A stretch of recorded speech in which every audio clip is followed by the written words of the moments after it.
He was just a janitor, a man who mopped floors at night and changed light bulbs for a living. But that night, under the orange glow of a burning car, he became a hero. He didn't expect a reward.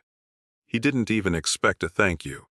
But when the woman he saved, the CEO of one of the biggest companies in the city, opened her eyes and looked at him, her first words weren't, "Thank you." They were, "What are you doing here?" And from that moment, his quiet life as a single dad would never be the same again. The city never slept, but Michael did. At least, he tried to. After finishing his janitorial shift at the towering Bradford Enterprises building, he'd return to a tiny apartment on the outskirts of town, where his 8-year-old daughter, Lily, waited for him with her sketchbook full of dreams. Every night was the same routine: clean, work, save, repeat. He had one goal: to give Lily a better life, one she wouldn't have to fight so hard for. The world hadn't been kind to him. His wife had passed away 5 years ago, leaving behind only their little girl and a heart full of promises he still hadn't fulfilled. That night, rain poured heavily. Michael was walking home after his shift, his uniform damp, his shoes squishing with every step. He could have taken the bus, but he preferred the quiet, the time to think. As he turned down a dimly lit road, a thunderous crash shattered the silence. Sparks flew into the night as a silver car slammed into a light pole and burst into flames. Michael froze for a moment, his mind refusing to believe what he'd just seen. Then he heard it. A faint scream. A woman's voice, trapped. Without thinking, he ran. Flames clawed up the car's side as smoke billowed through shattered glass. He yanked on the handle. Locked. He wrapped his jacket around his arm, smashed the window with his elbow, and coughed as heat licked his skin. "Hang on! I've got you!" he shouted. Inside, a woman in a business suit gasped for air. Her hair was tangled, her face streaked with blood and ash.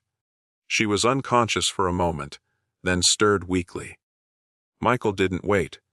He reached in, unbuckled her seatbelt, and dragged her out through the broken window, just before the front of the car exploded. They fell to the ground, his body shielding hers as shards of metal flew into the night. When he looked up, she was trembling, alive. He brushed soot from her face. "You're safe now." But when her eyes fluttered open, instead of gratitude, confusion and anger filled them. Her voice was hoarse but sharp. "What are you doing here? Do you work for me?" Michael blinked. He recognized her face now, the CEO of Bradford Enterprises, the woman whose photo hung in the main lobby he mopped every night.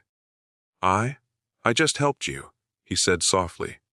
She turned away, clutching her torn blazer, eyes flicking over his janitor's uniform. "You shouldn't even be near this part of town." The sting in her tone hit harder than the flames. Michael stood there, wet, burned, breathing hard, and for a moment, he almost regretted stopping. But then he looked at her again, trembling under the rain, and said quietly, "Maybe I wasn't supposed to be here, but you're alive because I was." And with that, he walked away before the sirens arrived. That night, he came home late, smelling of smoke. Lily ran to him, asking what happened.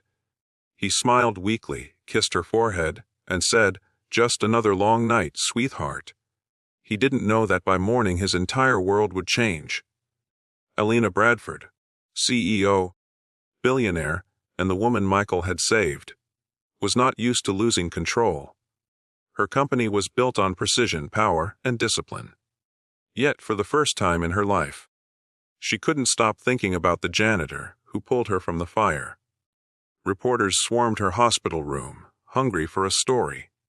She told them she didn't remember much. But deep down, she remembered everything. The rough hands that pulled her out, the voice that soothed her through chaos. The shame crept in like a slow burn. She'd looked at the man who saved her and treated him like he was beneath her. Days passed. When she returned to her office, everything felt different. The glass walls and polished marble floors, once symbols of her success, now reflected her emptiness.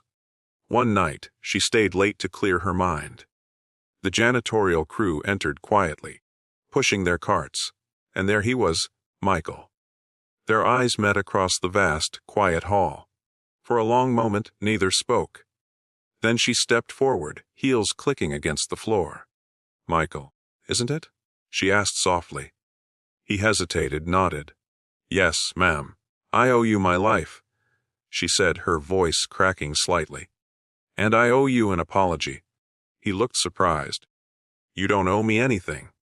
I was just in the right place at the right time." But Elena shook her head. "No, I was wrong about you. About people like you." She took a deep breath. "When I saw your uniform that night, I saw everything I try to avoid. Struggle, failure, hard work with no reward. But now I see that maybe that's what real strength looks like." Michael smiled faintly. "It's just life, ma'am. We all do what we can to survive." Something in his tone, humble, wary, honest, struck her. She wanted to understand more about this man. Over the next few weeks, Elena started finding reasons to talk to him, asking about maintenance requests, chatting in hallways, learning about his daughter.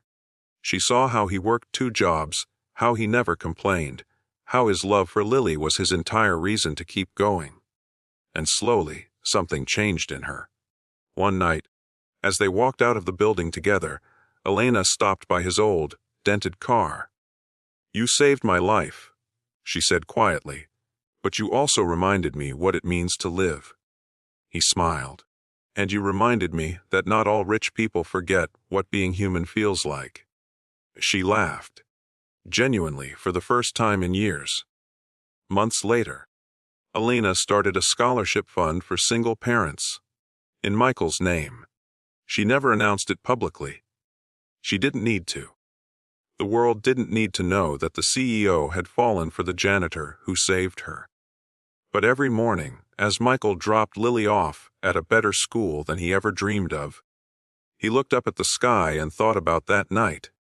The fire, the fear, and the woman whose first words weren't, "Thank you," but whose actions later said everything that words never could. Sometimes, gratitude doesn't come as words. Sometimes, it comes as change, as kindness that ripples through lives unseen. Michael never wanted fame. He just wanted to keep his promise, to live to love, to raise his daughter right. And that's exactly what he did.